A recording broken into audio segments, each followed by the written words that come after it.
All right, y'all. I guess we're back again for the, I don't know, 100th time of us trying to start this podcast. You know, it's been probably the last time we tried to start this thing was, God, man, That was a year and a half ago. Yeah. Yeah, something like that. And but guys, we're back. Deal Formula Podcast, episode 1. Unfortunately, one of our sidekicks is not here today. Mr. Charles Rashid is probably out flying airplanes or up there at his new restaurant eating that 42-ounce steak that they're serving. Dude, that restaurant's killer too. That's what you were saying. Marie and I went and it was freaking fantastic.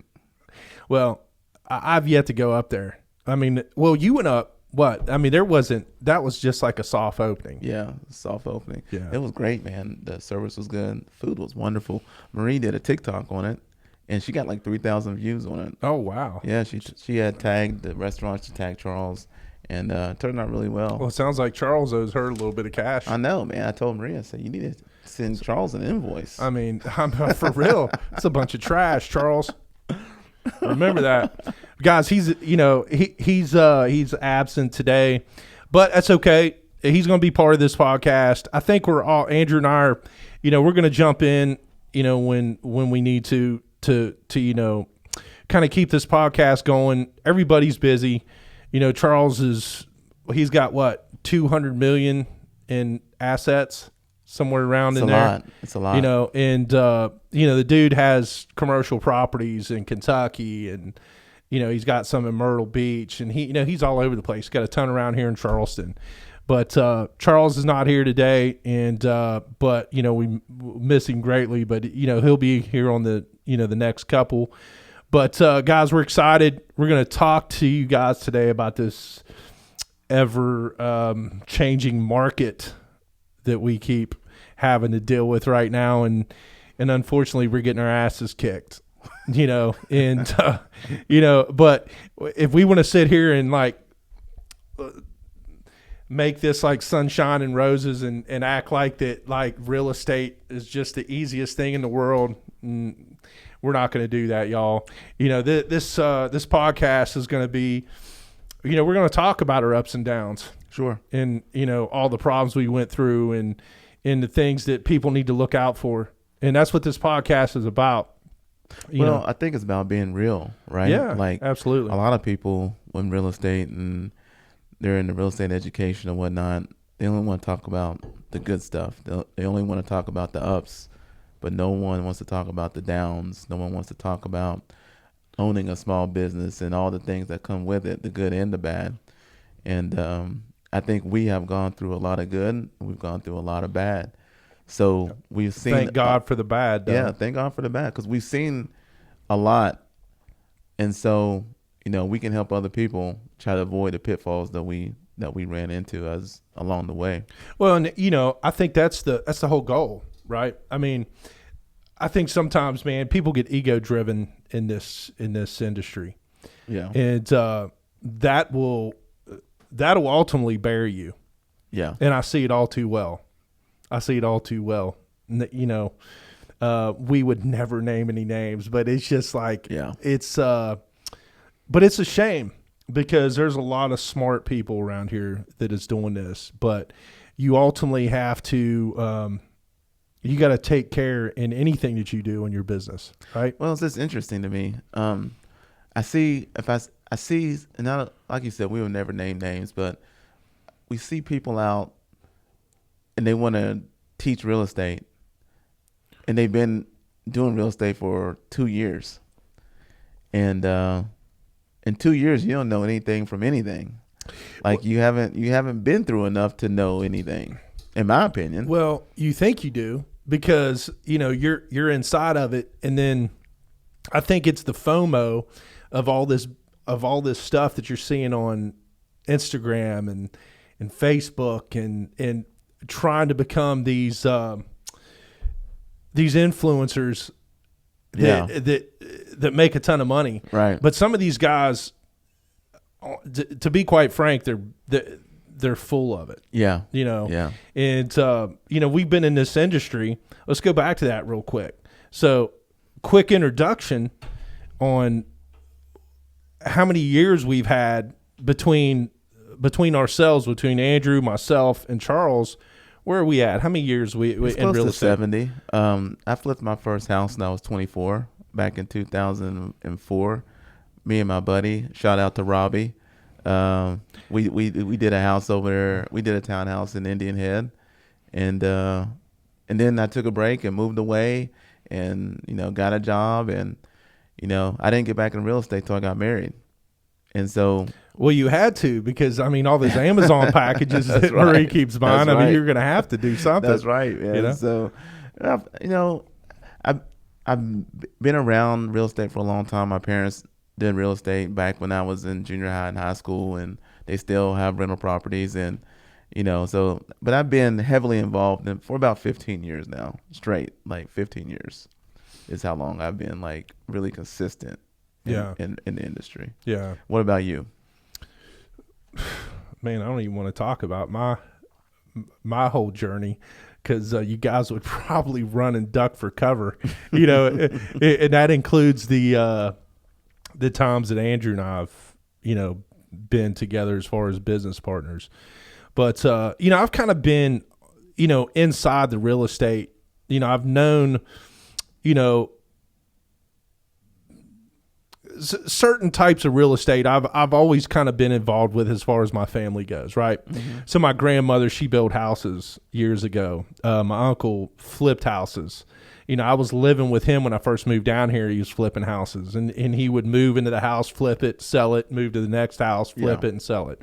So, I really didn't start to get into that until about 2008, right? Like, personally. Yeah. Met a buddy of mine, 2000, Chris, shout out to him.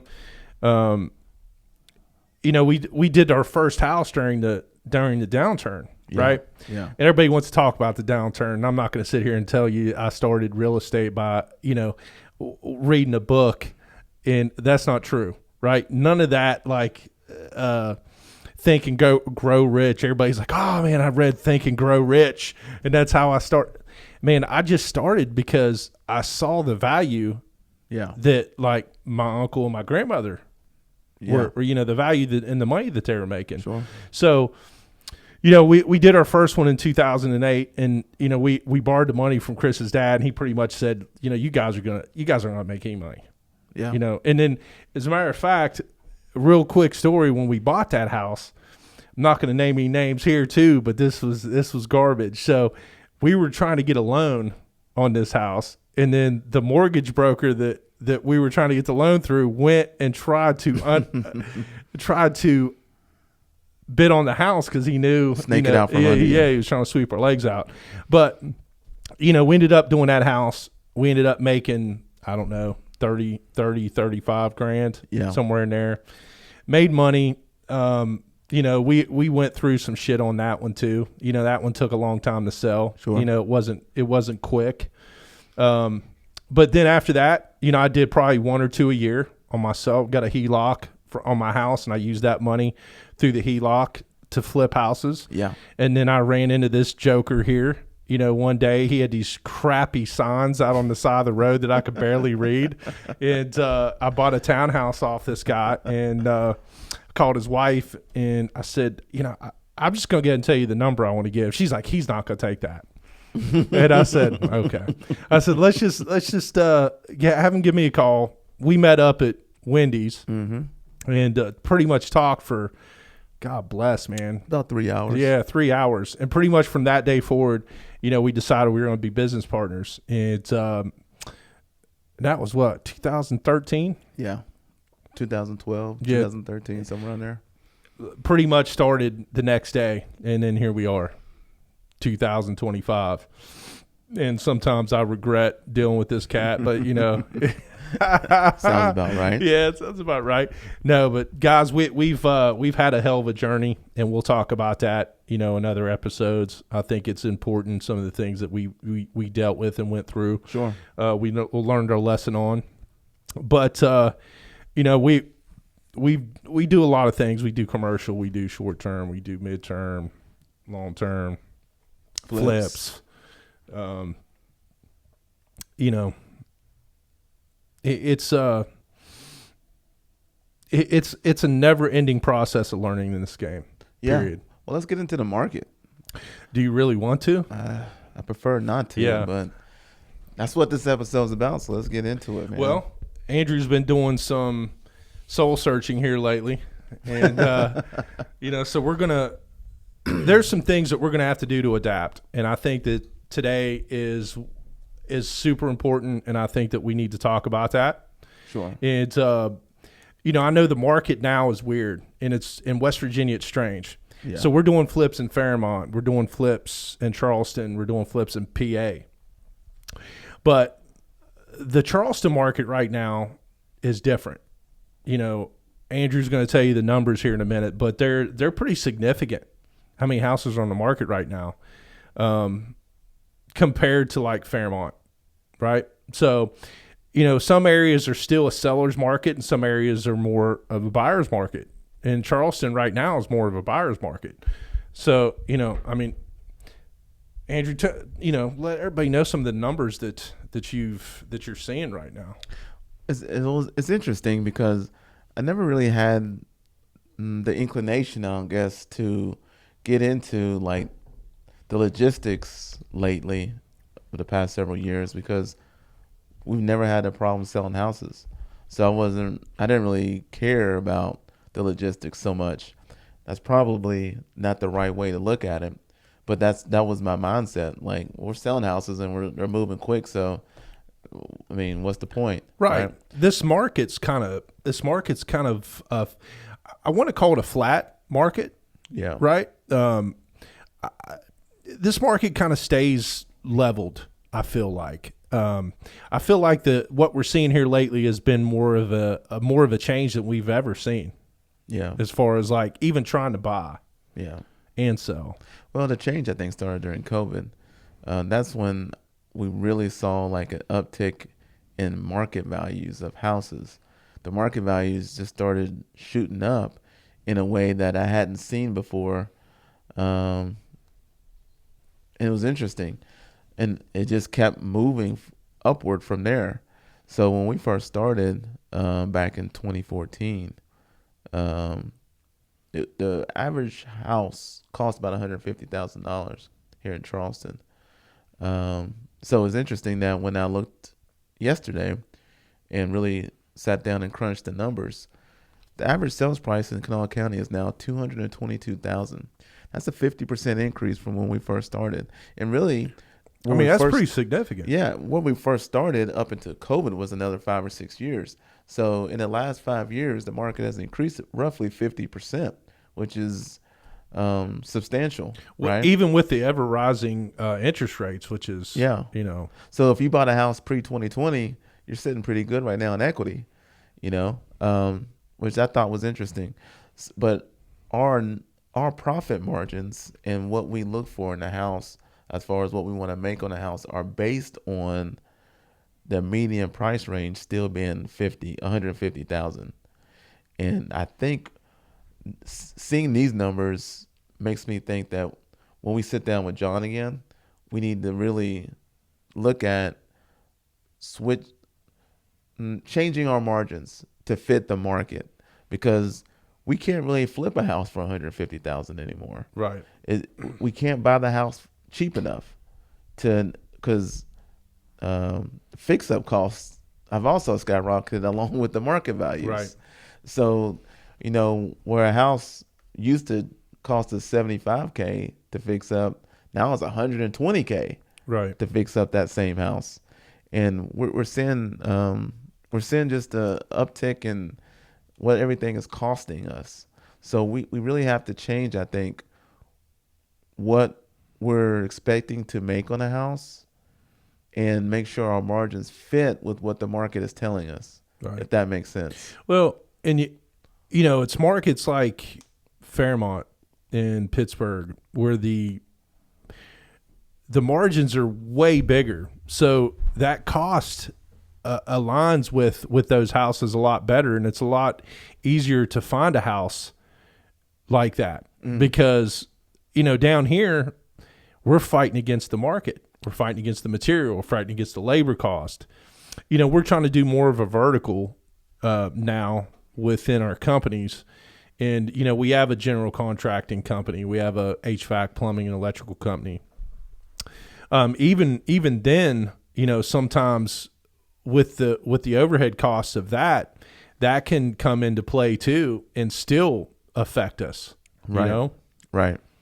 So, just looking at these numbers, it looks like in Kanawha County, which is the greater Charleston area, 72% of the houses listed in May sold within 30 days.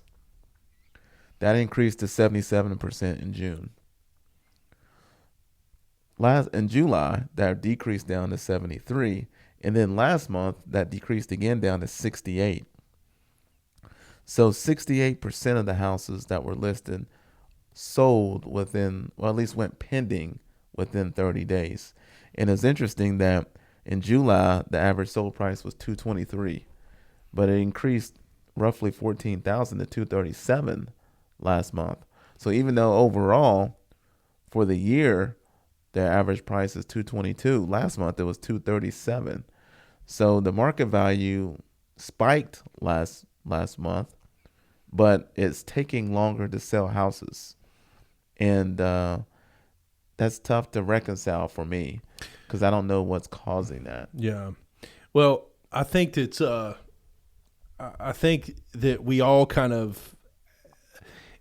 I think that we were creating some issues in our own head of like we were questioning everything, right? Sure. Are we doing shit? Are we doing stuff wrong? Or right, are we? Right. Do we need to start putting stripper poles in the houses? Yeah, what do we need to do? Like, what do we need to do? Because we haven't got an offer in 6 weeks on a house. Yeah, let's talk about that, and, man. We're scrambling and scratching our heads trying to figure out why. Why is it that? I can't remember the last time we went 6 weeks without getting offers on houses, and we have 11 houses on the market right now. Yeah, and we're about to probably have another 8 right here soon within 4 weeks. Yeah, so that's tough. That's tough, man. And then plus buying. Let's talk buying. We haven't bought a house in how many? It's been almost 3 months. 3 months, yeah. Guys, we're buying 2 to 3 houses a month. For sure. And we're probably looking at, I don't know, probably 12 a month sometimes. Yeah, I mean, we're probably looking at sometimes more. We're looking at 15 to 20 houses a month. Yeah. But we're also bidding on auction houses.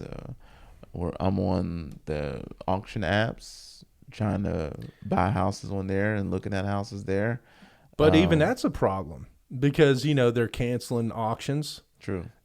And why is that? Because of some of these new bills that are being passed, Yeah, I wonder if it's something like a dam, right? It's like locks and dams, where they're holding back all the water for now, and then eventually they just let it all through. I don't know because typically what we've seen is that from start to finish here in West Virginia, banks are about 6 months. And what I mean by start, like 6 months from when like someone stops making a payment to where they are filing paperwork for foreclosure. And now it's just higher. And even when they file the paperwork for foreclosure, we're seeing they're forbearing it and can't postponing things for months and months and months on top of that. So we can't really depend on that source of houses because it's very inconsistent. And sellers want a lot for houses right now, and like I mentioned before, our costs are higher now. So we're trying to navigate this changing market that's new to us this year because all of these things coming together is kind of new for us. Yeah. Well, I think too, I think people are getting confused with the market, especially these sellers. You know, they're used to the COVID market, and they still think that they're going to get that price that they want. The ceiling's falling in, the floor's falling in, and they're like, "Oh, I know I can get when a house is really worth 10 grand. Oh, I know I can get 60K out of this." Right. And it usually takes a buyer like that a minute to sit back and understand once 3 or 4 of us investors walk through the house and give them a roundabout number that usually stays consistent around the same price. Yeah. And so, you know, people get greedy and they'll sit on it for a while. But if you guys we keep a drip in our lead system to where we follow up, you know, as far as our leads manager, and that helps out a lot too. But yeah, I mean, it's super tough right now, and in trying to navigate through that mess.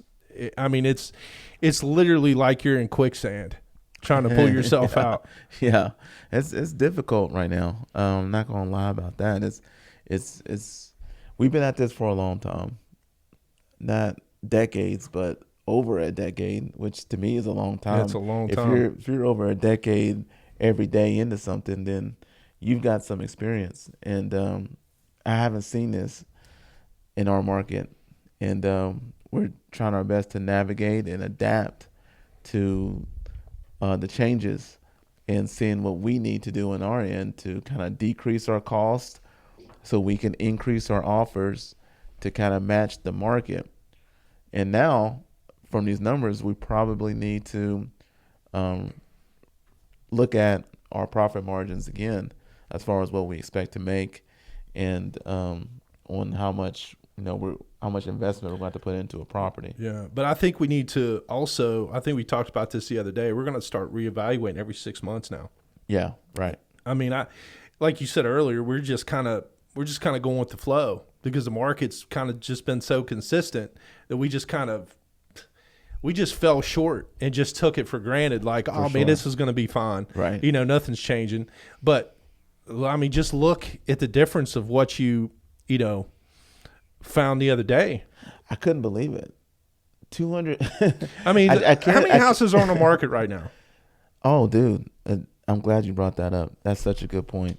So it was interesting that at the end of July, there were roughly 73 houses that were active at the end of July. 71, excuse me. At the end of last month in August, it almost doubled to 136. So what we're seeing is that houses are taking longer to sell, and maybe some of that is because there is such a glut of houses on the market compared to what previously was. Because if you go back to June, there was only 52 houses at the end of the month. If you go back to May, there was only 44 houses active, and that's on the entire MLS for that's Putnam and Kanawha County. There was only 44 active houses that at the end of the month that were for sale, and now it's 136, which is substantial increase. That's 3 times as many houses, because again, houses are taking longer to sell and there's more of them. So is transition for a long time here. It was a seller's market. Now it's a buyer's market. And now we have to transition into how we're going to do business in a buyer's market. And right. We're going to have to adapt. Well, so let's talk about that. Let's go to Fairmont. Fairmont right now has 90 listings. Was it 90 or 93 that I was telling you? You said 93. Yeah, so 93. 64 of those are in contract. Mm-hmm. 2/3. And so they're to the point now to where they're still in a seller's market. People are like, they're overpaying for houses that have green carpet in them right now. Fairmont is a different type of market though, because it's on the edge of, it's outside of Clarksburg and Morgantown. Mm. It's cheaper to live. You get a better deal. Morgantown right now is insane. A guy just sold an 800 square foot piece of property up there, 1 bedroom, I was like, what did I say? It was like 890 square feet, something crazy like that. Yeah. $212 a square foot. No driveway, a set of steps to walk up to the house, and it just had a mini split in it. Now, mind you, he fixed it up, new roof, painted the siding, new front porch, all new inside, new kitchen, new appliances. But God bless, man. You know, that's what's so strange about this market here in West Virginia.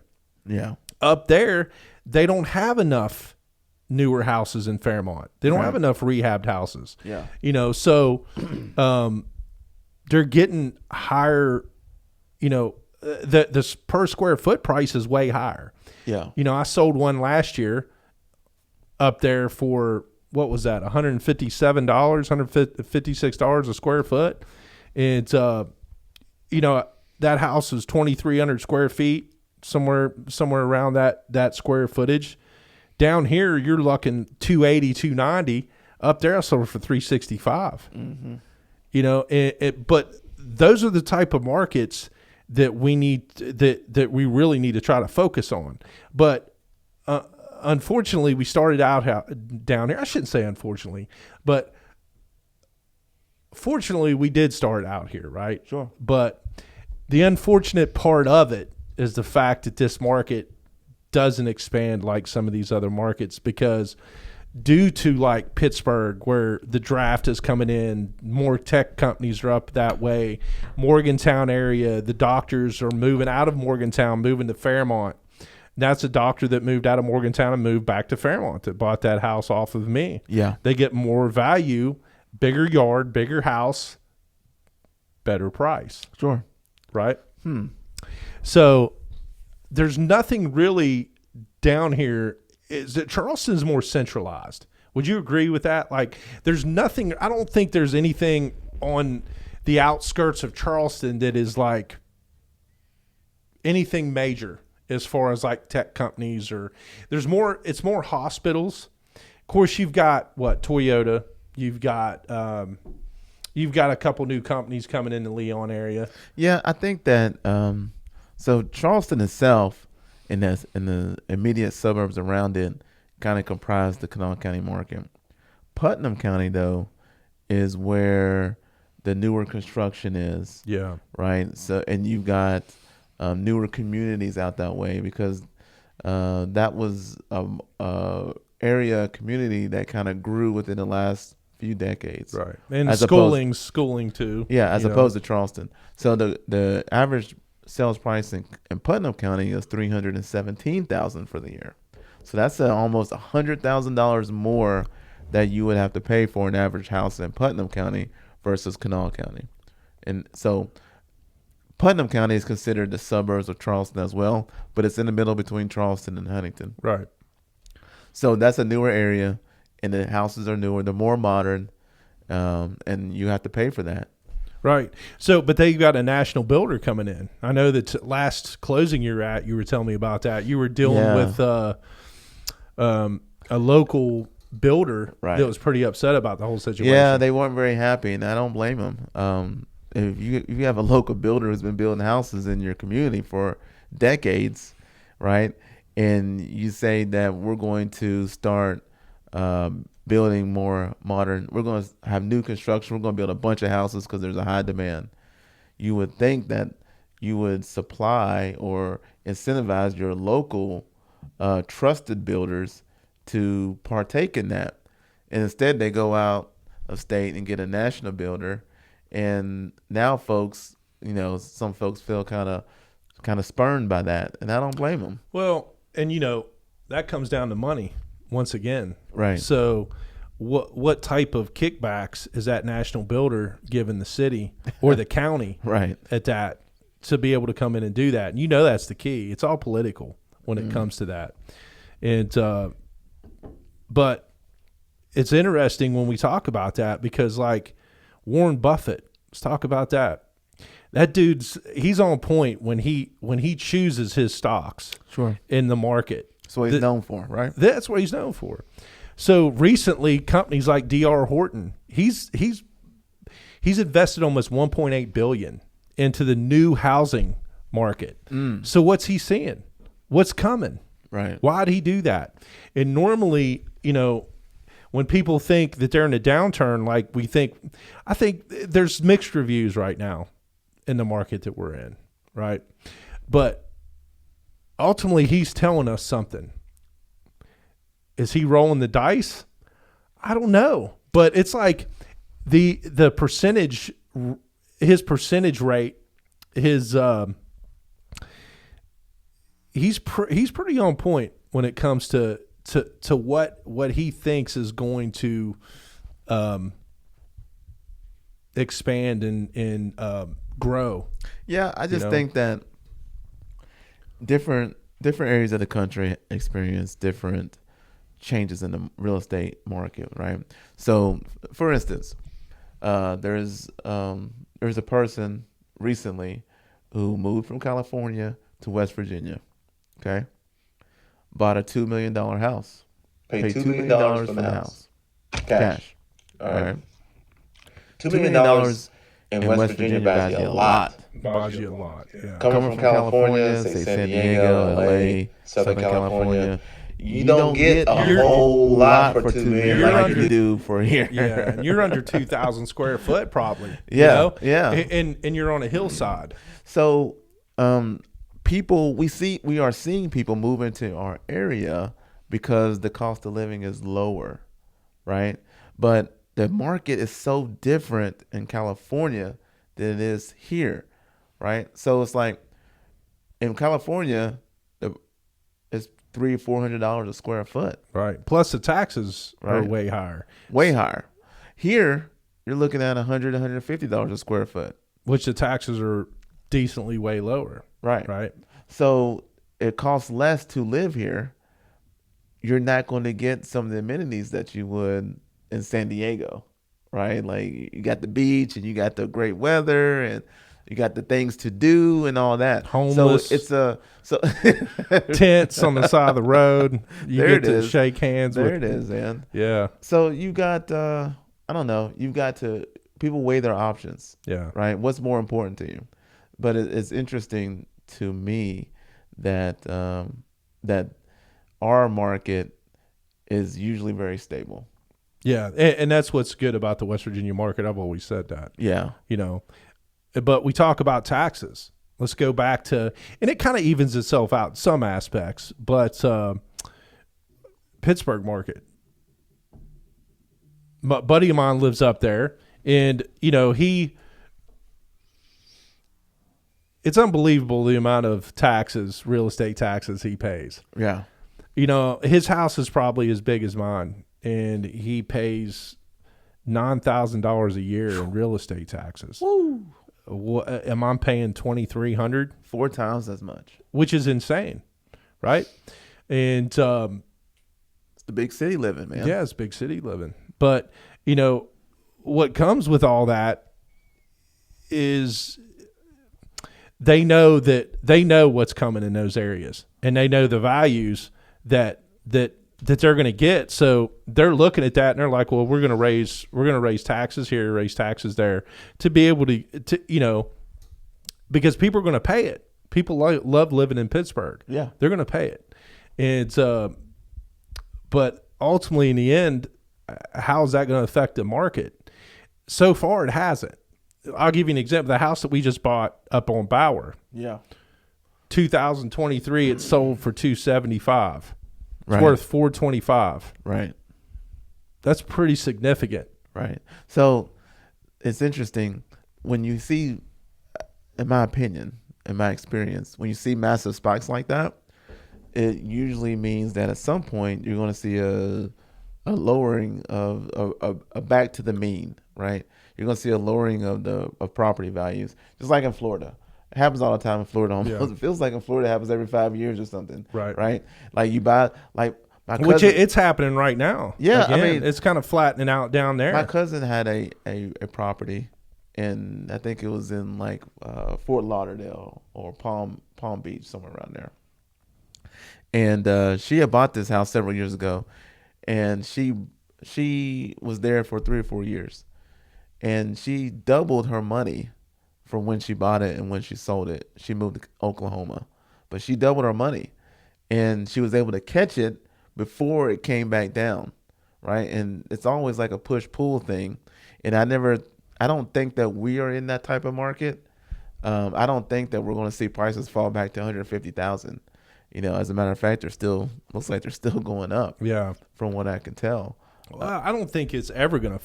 I don't think it would ever fall here unless we had a dramatic change, like major dramatic change in the economy. Yeah, and even with that being said, I don't think it's ever. Like I said, I don't think it's ever really affected this market that much. Yeah, So I mean, long story short, we're going to sit down, look at our margins, and adjust them to try to help us navigate what's happening with the market currently. We got a lot of houses on the market.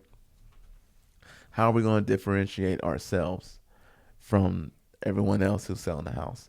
And it's interesting that on Park Avenue, we sold a house on Park just 3 months ago. We didn't do much to it. We bought it, made it nice and clean, livable. It was great. Sold it for $200,000. Roughly the same size house we fixed up the street on the same block, right?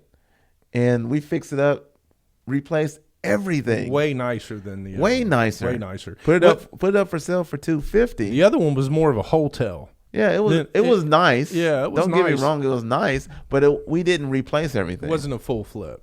This was a full flip, and we can't get an offer on it. Which is insane. And it's only $50,000 more. New roof, and it's got new windows, and we put a lot of value in the house. new HVAC, New everything, just new about. everything. Well, Everything, right? Yeah, And we can't sniff an offer. It's been on the market for 3 months now. that's insane. It's So insane. that's Scary. new. That's new for us. Yeah. That's new for us. So these are things that we have to kind of sit down, look at, and navigate and adapt and overcome. Yeah. So what's for somebody new that's doing this, especially in this market? I mean, what do you suggest? What do you think that they should do when they're starting out a market like this? I mean, what's your thoughts on that? What would be great if they were someone kind of like how you started. If they have a background in construction, right, and they can do a lot of work themselves, so they don't have to pay outside companies. That's going to ratchet up their investment cost in it. They can do some sweat equity. That would be great. And if you don't have that skill set, I understand, because I don't have that skill set.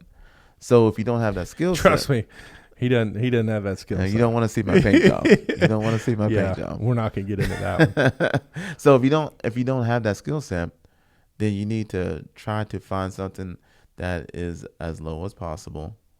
You want to make sure you get a great relationship before you buy.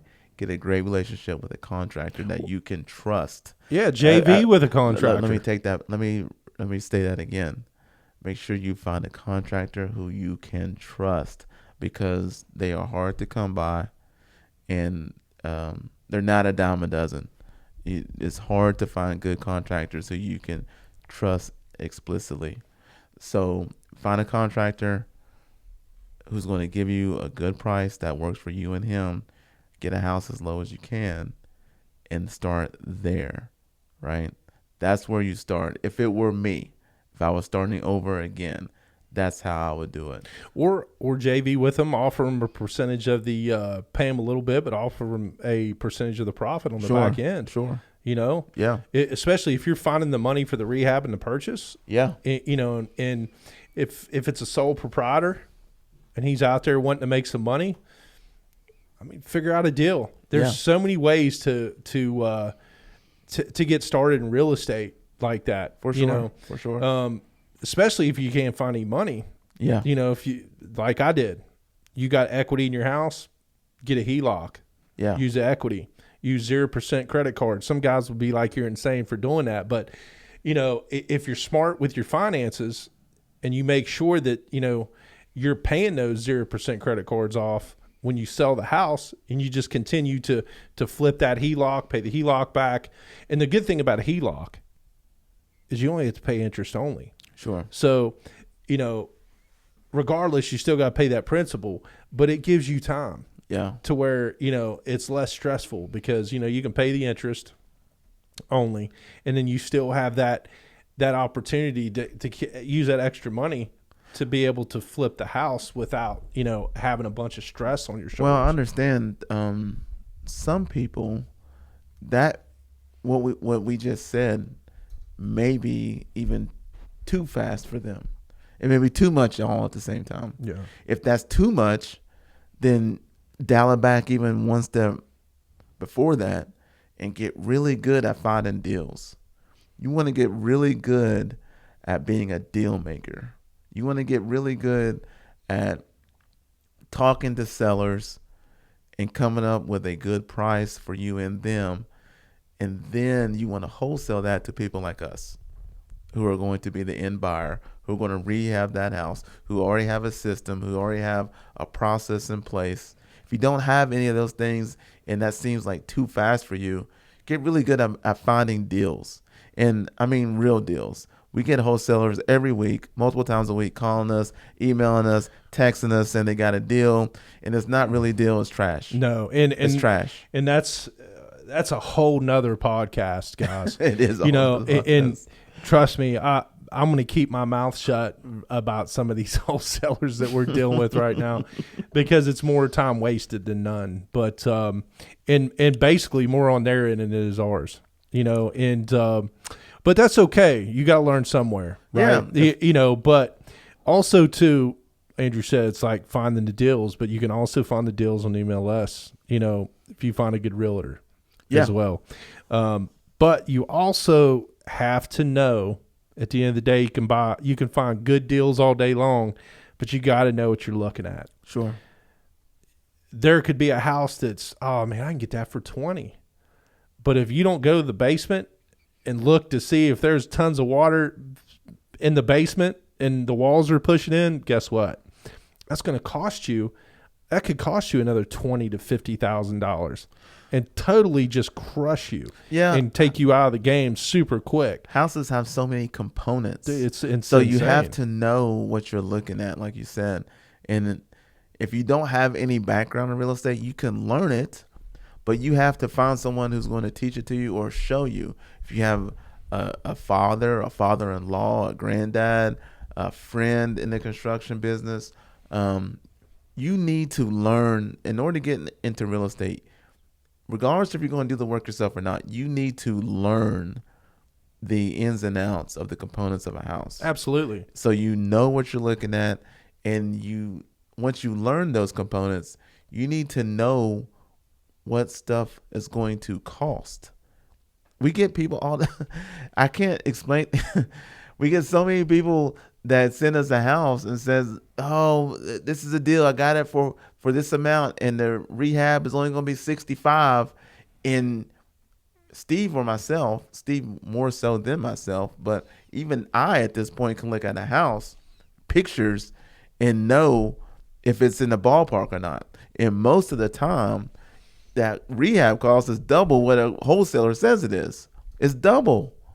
That's how off the wholesalers are, because they don't know their business. Right. And they're going off of this Instagram, TikTok stuff. Right. And, they're telling them to go so much per square foot. Right. Make it $25 a square foot, and that's gonna. But that $25 a square foot may not be the structural or the HVAC. But look, here's your key components for people to help you find an engineer, a local engineer. Even if you got to pay him to go around with him and show you how to measure walls and what to look for, right, as far as like drainage, anything like that's going to cause major issues to the house. Right. A local home inspector. Exactly.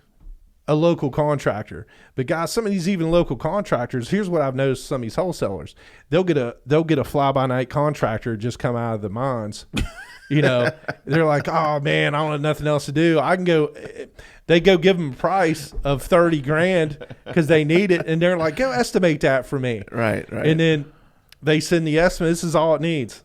I think we had one, and I'm talking about one. This is one that we actually had that we looked at. I think it was over in Cross Lanes, and I remember that he was like, it was $35,000 or something crazy, and it was like, it's like 150 or something. Yeah. You know, it's just like, guys, it's important that you take your time to find the right mentors. Absolutely, absolutely, and we're going to talk about these things in detail in subsequent episodes. We have a lot to say on this subject, as you can tell. We've been around a lot, so we've seen a lot, and yeah, we know how to start, and we know how to finish. So that's what she said. Yeah. So it's you know, these are things that are near and dear to us, and it's frustrating when we get a lot of people that say they know what they're doing and they don't, and you know what ends up doing is wasting their time and ours. So we're very particular about who we do business with. Yeah. Now, because we don't have a lot of time to waste, and neither should you. Right. So that leads to, you know, our final closeout here. It's, guys, not only with the Deal Formula podcast, we're going to, this whole thing's an education. This whole podcast is an education. Mm-hmm. But what comes along with that is the package that we're going to be offering here in the next 6 to 8 weeks. And if you guys are interested, you know, we have our Instagram page. We've got our Facebook page. If you guys are interested in learning about real estate, DM us, because, you know, we can get you guys the packages that we're going to be offering here pretty soon. And we're looking forward to being able to help people get to the next level a lot quicker in light speed time, and saving you all thousands upon thousands of dollars, hundreds of thousands of dollars up front. Because, guys, I can promise you, and we're going to get into one of these episodes. and when I tell you, I wish I had more of a mentor at the beginning stages of what we were doing, because my ego got in the way with some of this shit. And well, I'm speaking for myself. Yeah. You know, and it ultimately cost us hundreds of thousands of dollars. Hundreds of thousands. Like, that's not hyperbole. That's not exaggeration. Literally hundreds of thousands of dollars. And that's not hundreds of thousands of dollars of lost profit, or that's not even counting any of that. Literal hundreds of thousands of dollars. Yeah, and we'll get into it one day. Yeah, well, we're good with that episode. You know, you guys are gonna have to get out some popcorn, and you know, it's gonna be pretty suspenseful. I can promise you that. but y'all, listen. You know, Deal Formula. You know, with the coaching program with Andrew, myself, and Charles Rashid, we're looking forward to being able to help educate you all, to help show you, number one, what not to do. Yeah. You know, and help you, show you what to do to make your life way more successful. Not only more successful, but less stressful. Yeah, for sure. You know. So, guys, once again, we appreciate your time today. Charles, you know, hopefully you're out digesting that 42-ounce steak at your restaurant. And we'll see you on the next one, y'all. We appreciate your time. Peace. Peace.